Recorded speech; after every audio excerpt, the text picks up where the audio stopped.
আউযু বিল্লাহি মিনাশ শাইতানির রাজিম বিসমিল্লাহির রহমানির রহিম। উপস্থিতি প্রিয় দেশবাসী, আসসালামু আলাইকুম ওয়া রাহমাতুল্লাহি ওয়া বারাকাতুহু। আশা করি আপনারা ভালো আছেন। আমি আবারও এসেছি আজকে শহীদ বুদ্ধিজীবী দিবস উপলক্ষে কিছু কথা বলবো এবং ওসমান হাদিকে নির্মমভাবে গুলি করার বিষয়েও কিছু কথা বলবো আইন শৃঙ্খলা বাহিনীদের নিয়ে। যাই হোক, অতীতে যে বুদ্ধিজীবীরা দেশের উন্নয়নমূলক যে দিক নির্দেশনা দিয়েছে, তার চাইতে আমি এখন মনে করব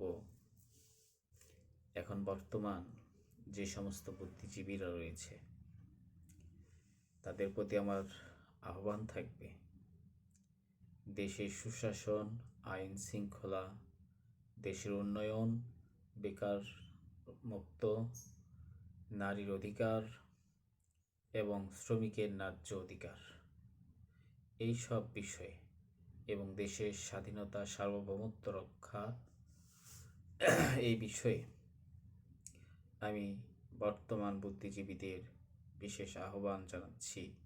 আপনারা দেশের জনগণ, দেশকে নিয়ে সঠিক পরামর্শ এবং বুদ্ধি দিবেন, এটাই আমি আপনাদের কাছে আশা ব্যক্ত করছি। এবং আরেকটি কথা না বললেই নয়, বুদ্ধিজীবী বর্তমান দুই প্রকার দেখা যায়। একটা দেশের পক্ষে কাজ করে, আরেকটা দেশের বিপক্ষে কাজ করে। একটা স্বাধীনতার পক্ষে কাজ করে, একটা স্বাধীনতার বিপক্ষে কাজ করে।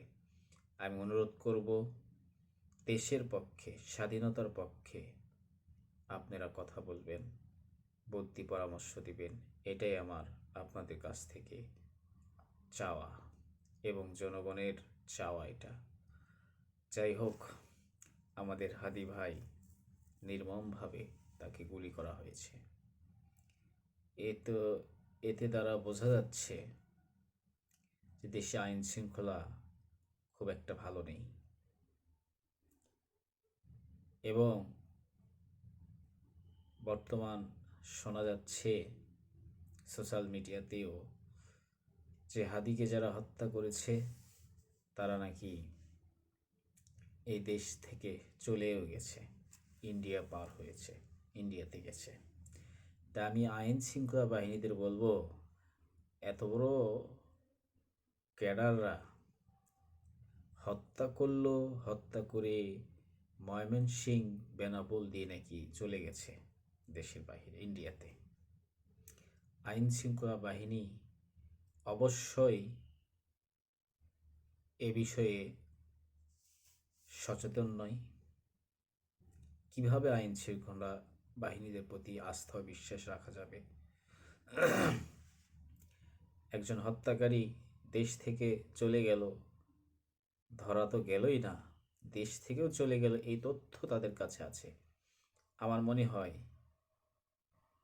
তারা সব কিছু জানে, আইন শৃঙ্খলা বাহিনী। আমার মনে হয় এখনও আইন শৃঙ্খলা বাহিনীদের ভিতরে স্বৈরাচারের দোসররা এখনও আছে। কেন তাদেরকে গ্রেপ্তার করা হলো না? তারা দেশের বাইরে গেলই বা কিভাবে? এই জবাব সরকারকে এবং আইন শৃঙ্খলা বাহিনীকে দিতে হবে। আইন শৃঙ্খলা বাহিনী সদস্যদের বলছি, আপনারা কি নিরাপত্তা দিচ্ছেন জনগণের?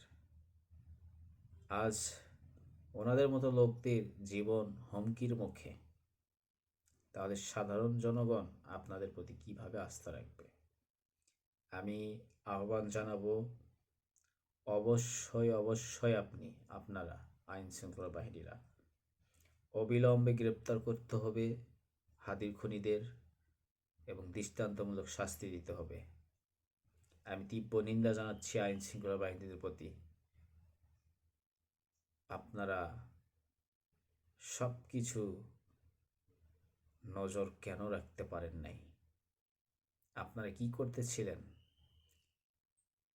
2 থেকে 3 দিন চলে গেল, তারপরও গ্রেপ্তার করা হলো না কেন? অবিলম্বে খুনিদের গ্রেপ্তার করতে হবে। এটা যারা করছে, মূল হোতা, তাদেরকেও ধরতে হবে। কারণ আগামী নির্বাচন সুষ্ঠুভাবে হবে কিনা আল্লাহই ভালো জানে।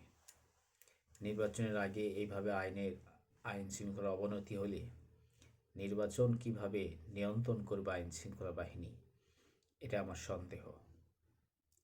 তাই আমি বলবো, অবিলম্বে জনগণের আস্থাভাজন হন, গ্রেপ্তার করুন অপরাধীদের, তারা যেন দেশ থেকে পালিয়ে যেতে না পারে।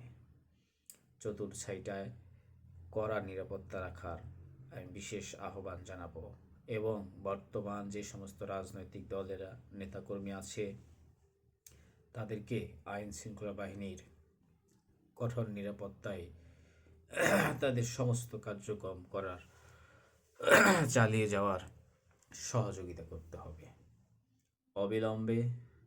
অবিলম্বে খুনিদের গ্রেপ্তার করতে হবে।